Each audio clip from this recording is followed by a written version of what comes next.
저는 포르모사 문학관 시즌2의 진행자 안우산입니다. 연예인 부부 현빈과 선예진, 뮤지션 부부 이효리와 이상순, 같은 일을 하다 보면 자연스럽게 마음을 나누게 되는 경우가 많죠. 집 다음으로 가장 오랜 시간을 보내는 것이 대부분 직장이니 거기서 인생의 반적을 만나는 것은 어쩌면 당연한 일일지도 모릅니다.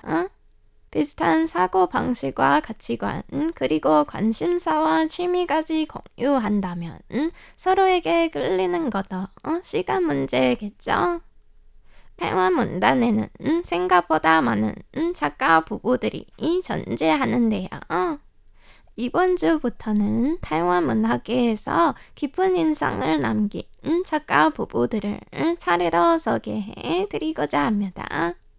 첫 번째로 만나볼 커플은 지난주 언급된 21세기 가장 뛰어난 소설가 중 2명으로 병갑하는 고성奮과 리유 부부입니다. 부부가 같은 일을 하면 싸우기 마련이고 하나도 낭만적이지 않다. 이렇게 말하는 사람도 있지만 고성奮과 리유는 어쩌면 동화에 가까웠습니다.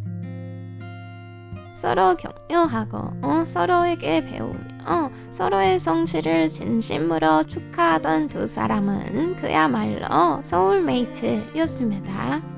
얼마나 깊은 관계였냐면 고성奮이 세상을 떠난 지 10년이 지나도록 리유는 슬픔에서 벗어나지 못했고 결국 극단적인 선택으로 생을 마감하고 말았습니다.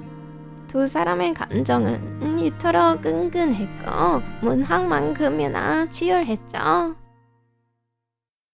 두 사람의 첫 만남은 1960년대 타이완대 외국어 문학과에서였습니다. 졸업 후 모교에서 교편을 잡은 고성奮이 재학 중이던 후배 리유를 만나게 되었고 두 사람은 1966년 함께 미국으로 유학을 떠났습니다. 모더니즘이 타이완 문단을 휩쓸었던 당시 개인 감정, 내면 세계, 인간의 어두운 면을 깊이 들여다보는 작품들은 그들의 창작에 큰 영향을 주었습니다. 소설을 쓰지만 문장은 시적이고 여백은 과감하며 의식의 흐름을 따라가는 실험적인 작품으로 평가됩니다. 두 사람이 미국에서 박사 과정을 밟고 있던 시기 타이완, 중국과 일본 사이에서 영토 분쟁이 벌어졌습니다. 문제의 땅은 타이완 북동쪽 오키나와 섬 남서쪽에 있는 무인도 钓鱼台입니다. 비록 무인도지만 钓鱼台는 타이완과 중국 어민들의 어장이고 게다가 해저에는 대규모 유전이 있어 경제적 가치가 매우 높은 것입니다. 예로부터 중국의 일부로 여겨져 왔지만 1971년 미국과 일본이 오키나와 반환 협정을 체결하면서 钓鱼台를 포함한 류큐 열도의 소유권은 일본에 넘어가게 되었는데요.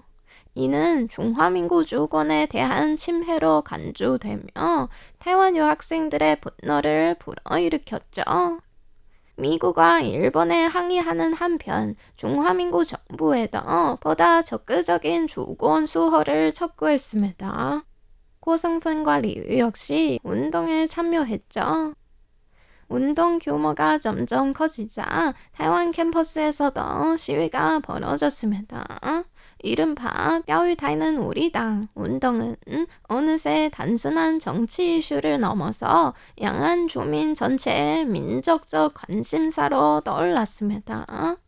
당시의 국정 정세를 살펴보면 1971년 중화인민공화국은 중화민국을 대신해 유엔의 중국 대표 자리를 차지하면서 국제사회에서 유일한 합법적인 중국으로 인정받게 되었습니다.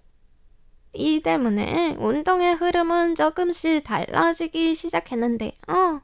반미, 반일의 외침은 양안 통일을 향한 열망으로 변모되었고 중국 공산당이야말로 중국인의 민족 정신을 지킬 수 있는 정권으로 부상하게 되었습니다. 이러한 이상을 품은 고성픈과 리유는 1974년 직접 중국을 방문했지만 그들이 마주한 현실은 이상과 너무나 달랐습니다.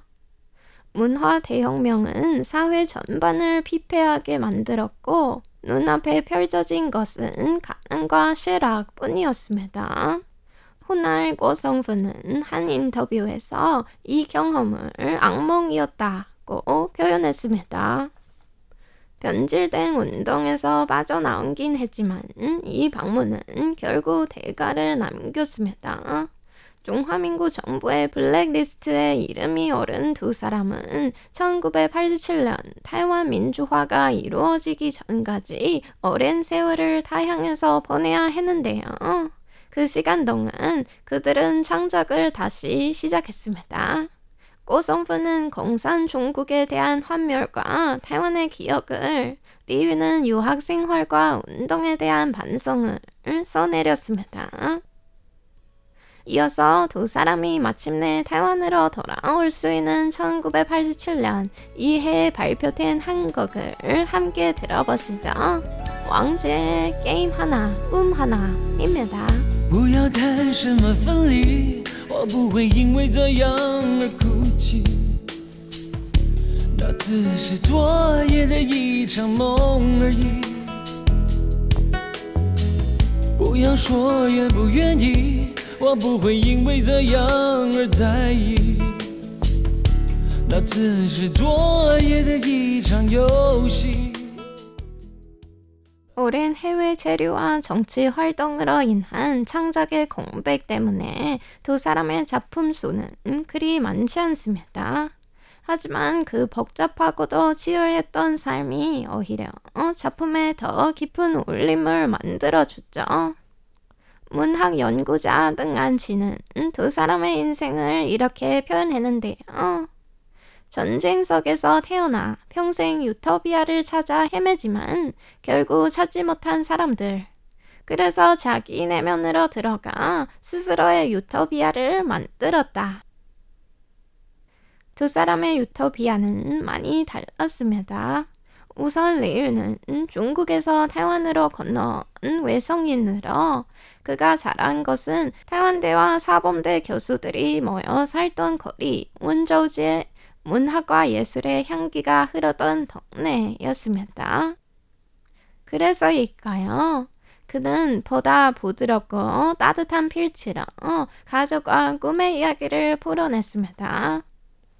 반대로 철학을 전공한 고성픈이 바라본 유토피아는 늘 붕괴의 문턱에 있고 질병, 절망, 무너지는 인간관계 같은 어두운 진실에 더 가까이 다가섭니다.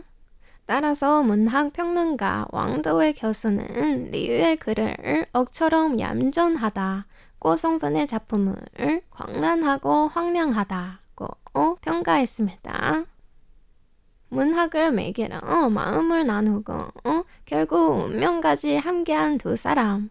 본성인과 외성인, 타이베이의 북적과 남적, 고난과 행복, 서로 다른 성장 배경은 마치 자석의 양극처럼 서로를 끌어당겼고 그 차이는 오히려 더 깊고 다른 작품 세계를 가능하게 했습니다.